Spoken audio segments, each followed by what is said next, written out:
And so we leave John puzzling over his algebra, and once again travel millions of miles away to see what our villain is up to. I do have a name, you know. What? Well, how would you like it if I called you Ooman all the time? You do!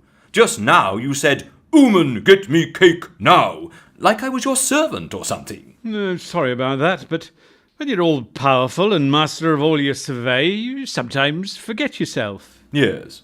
Well, good manners cost nothing, you know. Quite. My mother would be ashamed of me. Oh, I see. You have a mother fixation as well as everything else. Afraid so. Okay. Anyway, where were we? Randolph. What? My name. Randolph. Randolph. Why do they have to be so cruel? This is why, I became evil in the first place and basically wanted to destroy everything and everyone. If Mum had called me like Dave or Rog, I'd have been fine and probably ended up as a postman or a shopkeeper. But no, it's Randolph. Everyone thinks it's amusing. And bam, a career path of evil despot and all-round stinker. Parents, think carefully what you call your children. Because remember, with a name like Randolph, it's not my fault. Blimey, that all got a bit heavy. Sorry about that, but I'm a complex person, you know. I can see that. And sorry about laughing. That's okay. And please, don't take it personally when I completely obliterate your planet. I won't. Great. And, thanks for the cake. A pleasure. Right then, we could be hearing from Colin any time soon following his transportation to the Ooman world. So, Brian, will you get off the phone? Yes, they're clean on today. Sorry, but I'm just talking to my mum. Get off the line, will you? You know it's the only way Colin can contact us now. Oh, can't you use your magic now? No, not you, Mum, I'm talking to the boss. What? No, I can't. Oh, all right. Boss, my mum said she's hoping you are particularly loathsome and despicable this morning. I am indeed. Please thank your mum next time you see her. But Brian... Yes? Hang up now, unless you want to be turned into a gnat. Right. Bye, Mum. I'm sorry, Brian, but I told you, using my magic to send Colin to the Ooman world broke the terms of my parole with the High Council. As well as being stuck here, my magic now has no effect outside the confines of this dingy castle. That's a bit harsh. I know. I mean, you try to destroy a few worlds here and there, and they come down on you like a ton of bricks. I mean, it's not like I succeeded or anything. Still, there's plenty to do in the castle. Hide and seek, torture or dare. But I think it was worth it. Having Colin there as my eyes and ears and fingers and toes will ensure my dastardly plan will succeed, and all shall know and quake before the name of Randolph. Oh, yes, Sorry to interrupt you, boss, mid-rant, but can I use the phone? No! I'm waiting for Colin to ring. Oh, come on. I need to speak to Trevor because Cyril said Frank told Trevor that Roger was talking about Ollie behind his back, and if Ollie finds out, he's bound to have a go at Eustace, and then all hell will break loose. What? Stop! I can't keep up with all the goings-on of your henchman buddies. Who's Ollie again? I told you, he was Nigel's friend. Stop! I don't want to know. Look, it's not important at the moment. No, it's important. Well, I won't be held responsible if we have Eustace in here again, carrying on like last time. You know how temperamental he gets. Anyway, why can't you ring Colin? You've got to be joking. Have you seen how much calls to the Ooman world cost? Talk about evil. Right, that's enough of that. John finished his homework, reluctantly, watched a bit of telly, initially with Eric, but he soon had to disappear to write his report for the day. And then it was bedtime again. Dad took Dennis out for a final walk around the block. Dennis complained about stomachache all the way round, but cheered up when he got to bark at two cyclists in lycra and made them both wobble. George, meanwhile, after he was fed, again, settled down on the settee where John had been sitting, got Mum to turn the telly down, and was soon fast asleep and impossible to move until the next morning. John went upstairs, tired but happy. What a day it had been! He was exhausted and soon fell asleep in the knowledge life would never be the same again. But you know what? He was looking forward to what would happen next. John awoke the next morning.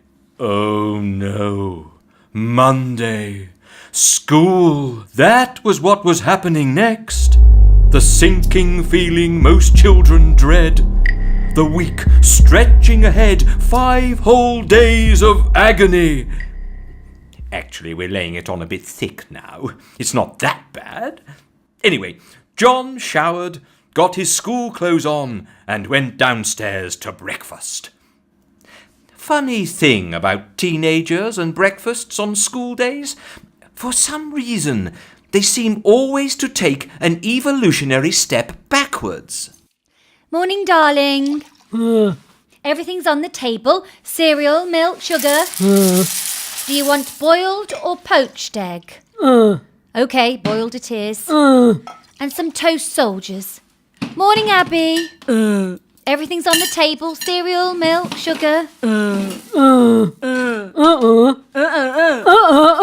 Now, don't start all that. Dad, sort them out. I'm keeping well out of it. Morning, Dennis. I'll talk to him, get more sense. He doesn't know me very well, does he? And here's George. The whole family's here. What's the idiot whittering about? Beats me. Right, Dad. Chicken this morning, I reckon. I'll feed George. Chicken, I reckon. John, sort Dennis out. Ooh, what do I fancy this morning? Doggy chunks or meaty morsels? Eggs Benedict, kedgeree, lamb's liver, lightly pan-fried with a touch of garlic and basil. Doggy chunks or meaty morsels? Meaty morsels, please. There you go. See, I'm not the only mad one who talks to animals. There you go, Georgie boy. You still here? And my name is George, or Your Majesty. Fodder, I'm starving. Not eaten for at least an hour. Why are you giving George chicken from the fridge? Cat food is perfectly fine. Don't listen to her. And will everyone start moving faster? We have to be out the house by 8:30 at the latest. OK. OK. Oh, dear. Monday morning misery or what? Yes, Monday morning misery. We all suffer from it. The whole week ahead of you full of doom and gloom. But, before you know it, it's tiresome Tuesday, followed by wishy-washy Wednesday, then it's thoroughly nice Thursday, and finally fantastic Friday, and time for happy dances again. Has that cheered you all up? All part of the service. Well, everyone was out of the house for 8:30 a.m, and soon John and Abby were being dropped off at school. Right, John, I need to go through this again. You do not talk to me, you do not look at me, you do not know who I am. We are certainly not brother and sister. We do not know each other in any shape or form. I'm sorry to have to go through all this again, but we can't have a repeat of Friday. You bumped into me. I don't want to hear your excuses. Just get your act together or there will be trouble. OK. Just remember, you're just as much an embarrassment to me. So we understand each other. Just watch it. OK, weirdo. Oh, and have a good day. And you? Morning, John. Morning. I don't know. I gave my report to Cedric about sheds, and he said I'd made it all up. Sometimes dwarfs are just so stupid. I don't know. My sister bumps into me, and apparently it's all my fault. Sometimes sisters are just so stupid. John hit the playground and soon joined up with his mates, including Raph, the top gamer from episode 1. None of his friends knew it, But also in tow was a dwarf dressed in green, looking exceptionally cool. Eric told me to say that. And then there were hundreds of zombie chickens everywhere, and I had to take them all out with my double bazooka blaster. Blood and feathers everywhere. Brilliant! Nothing like wasting a few hundred zombie chickens. Absolutely. The world suddenly seemed a better place. Who's that over there? Looks like a new boy. Oh no, they've spotted him. He's doomed. What's going on, John? The new boy is about to be sorted by the school bullies. Oh no. I'm sorry about this. Not the most pleasant of subjects, school bullies and bullying and all that. And we here at Eric the Dwarf want to make it clear we don't condone any of that malarkey at all. You would have thought people had better things to do. However, we have to report things as they are, and this is how it was. Unfortunately. Oh, now then, Colin, it would seem the boss has transported me to a school playground. I expect this is John's school, and yes, it looks like I am now a teenage boy. Better make certain, though. Generally dishevelled look? Check. Odd smell? Yes. Check. Spots? Why, yes, a couple of buttes. Check. But despite all this, an overarching display of coolness. Aye. Check. Oi, you? You knew or what? You talking to me? Yeah, who do you think I'm talking to? The wall? Good one. Go on, Barry. Oh, bash him, Barry. Oh, I get it now. You're a school bully. Who are you calling a bully? I have some experience of this, though I was normally on the other side of the fence, so to speak. You talk funny. Sorry, I was just getting myself acclimatised. It's been a while since I was in education. I've travelled literally across the universe to be here, and it's all a bit disorientating. Right, here we go. Who you looking at? You want to watch it, pal? What did you bleeding say? You heard. That's fighting talk. That fine talk, Barry. Bash him, Barry. Look, I've told you before. I am my own man. If I'm going to bash him, I'll decide that. Nobody tells me what to do. Sorry, Barry. My mistake, Barry. Yeah, don't bash him, Barry. Don't do it again. Right.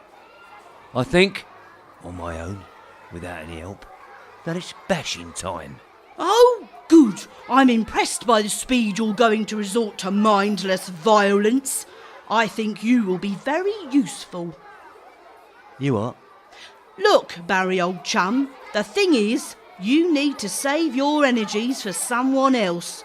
It's only my first day here, and I couldn't believe it when I heard him saying terrible things about you. I was shocked, I can tell you. Completely unnecessary, if you ask me. What? Oh, sorry.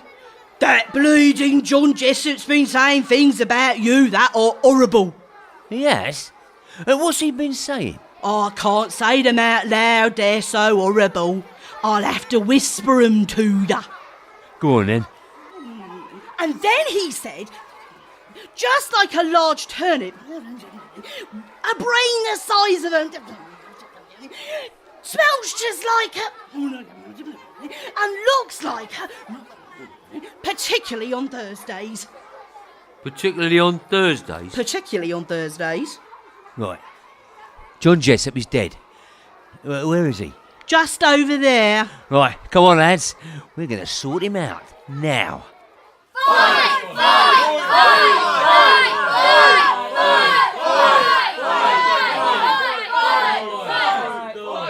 Fight!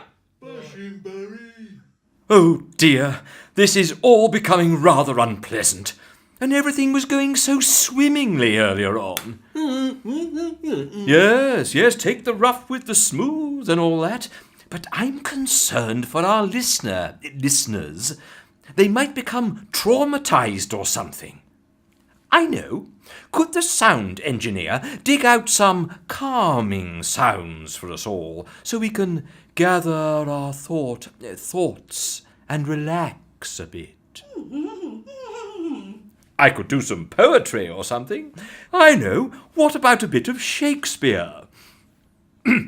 If sausages be the food of love, eat on. What do you mean we don't want to send them to sleep? I'll have you know, Sir Larry said to me that...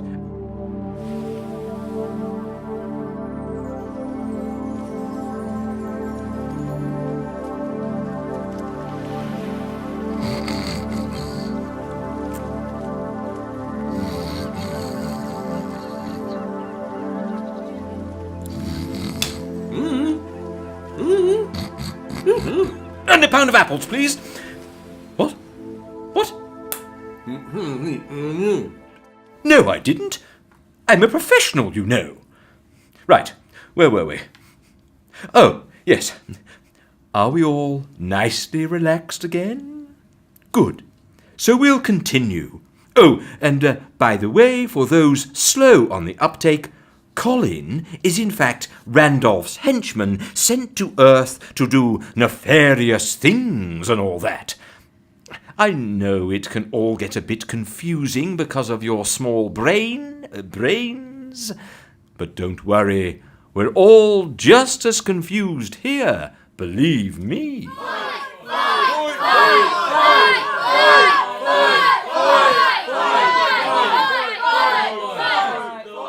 Right, Jessop, you're in big trouble, pal. Eh? If you go about saying things like that, you can only expect a good thumping, particularly on Thursdays. Particularly on Thursdays? Exactly. Right, brace yourself. Barry? What? Can't you see I'm concentrating? Well, sorry, Barry, it's just... Well, I'm not certain if it's a good idea to embark upon a fight, well, dressed like that. Eh? Well, you've got to ask yourself, Barry, if a pink tutu dress is quite the image you're looking for, on this occasion. And besides, you might leather your tights. What's going on? Oh, I'm sure I didn't put these on this morning. I have to say, Barry, you do have the legs for pink tights. Disturbingly so. And of course, we're all very open-minded. Just a polite suggestion, nothing more. Right, Jessop. But for this fashion disaster, you'd have been in big trouble. But this is not over. Believe me.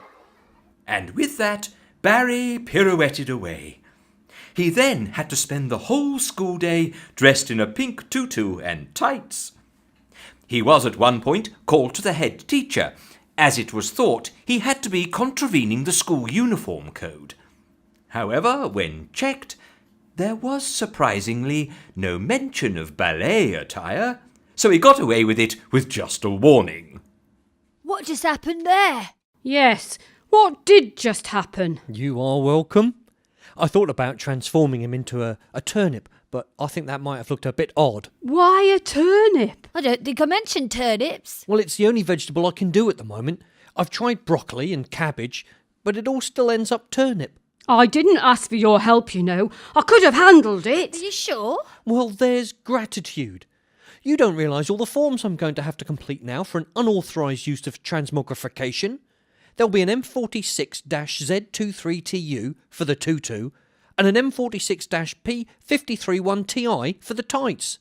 And that's just for starters. Cedric's a stickler for these sort of things. Just don't get involved unless I ask. Okay, I probably wasn't going to anyway. Humans! You lot are impossible. Now I know why the gnomes don't bother mining socks here. You're high maintenance. If you touch my socks again, there'll be trouble. I have no intention of going near your socks. Come on, John, let's get to class. An eventful start to the week, that's for sure. OK. I could have taken him, you know. Yes, you keep telling yourself that. Well, that was very unexpected. That must have been something to do with that confounded dwarf. I just wanted to cause that human mischief, but maybe I've instead helped their friendship grow stronger. I'm just a natural evil genius.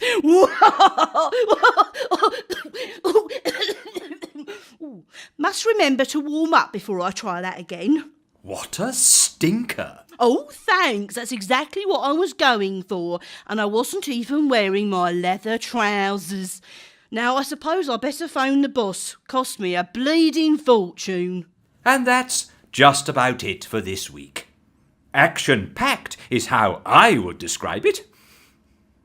Now, I expect many of you will be wanting to know the rules of Zonko, so you can all have a go.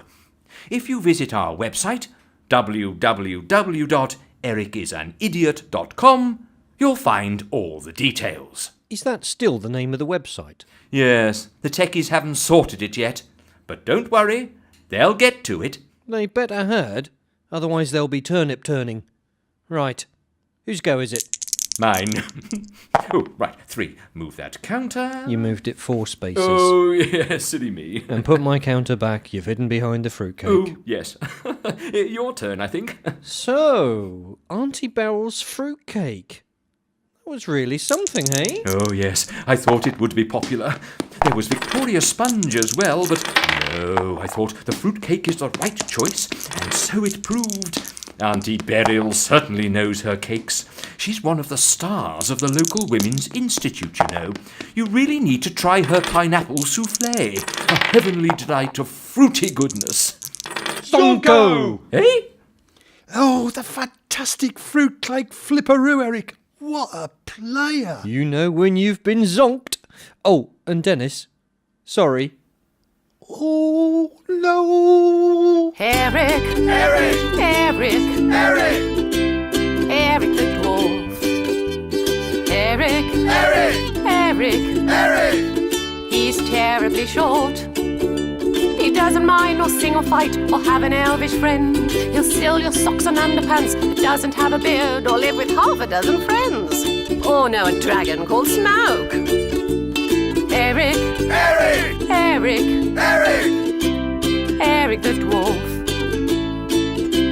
Eric the dwarf. Eric the dwarf. Oh, I just don't know if it was worth the peanut butter sandwiches.